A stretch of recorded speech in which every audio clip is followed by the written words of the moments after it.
Well, I think, as everyone knows in the land industry, I think a lot of people just got hung up on it being oil and gas for so long that they forgot there's other aspects that maybe in the downturns of 2012, 2016, you would hear some of your friends go into, let's say, mortgage companies and doing that kind of work. We at Dudley, I think I speak for the whole company, Steve, when I say prides ourselves on being pretty like able to accommodate just about everything. I think we have people that are good or what's well rounded in different areas of the industry, and part of land is also renewable surface stuff. We're talking solar, wind farms, pipelines, you name it, we can do it. We got people for it. And the growth right now is, I mean, have you read the news lately? What they're doing in California? Everything's going to electric vehicles. I think GMC announced like what 2034, I believe, that they're gonna bring out electric vehicles only. Is it 35? I think so. But so it's the space is growing, whether people like it or not. You have a lot of people saying, "Well, I'm not into that Green New Deal stuff," or they get hung up on that. But every time someone says something like that to me, it sounds like someone saying, "Oh, these new automobiles, they can't beat my horse stable back here. This reliable pony." Like it's coming whether you want it to or not. Some people are just so set in their ways. I think that they get blinded to that fact. But I mean, they just released the Biden administration just said $900 million is going to get earmarked for these projects moving forward.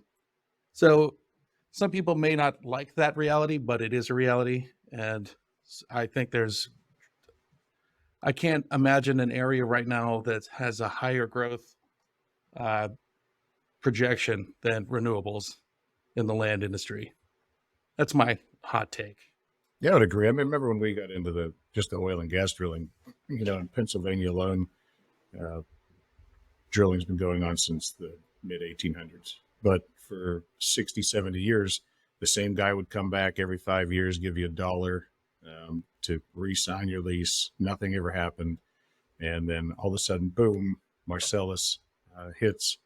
People were completely against it back then. We don't want that. We don't want these big rigs. We don't want all this. And now it's very rare to find someone who's not signed within a unit. So I think it's going to take a lot of education. It's going to take people seeing that you can't just have oil and gas. You need a mix of energy sources.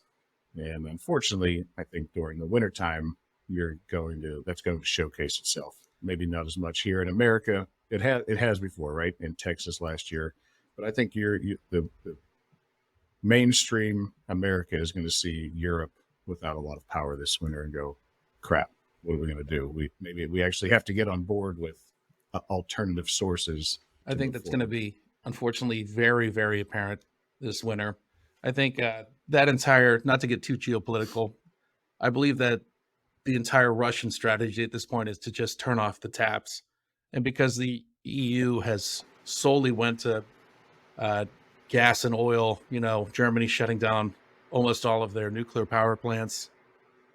Now they find themselves made a deal with the devil. And now what's the saying? If you want to dance to the tune, you got to pay the fiddler. And they're finding out that they put their quarter in the wrong jukebox. That's a lot of weird sayings for the same situation about how Russia's just going to basically get whatever they want because, can Europe sustain an economic loss because they've just they've pulled themselves up to oil and gas only and haven't diversified. That's why it is very important that we do explore these renewable spaces.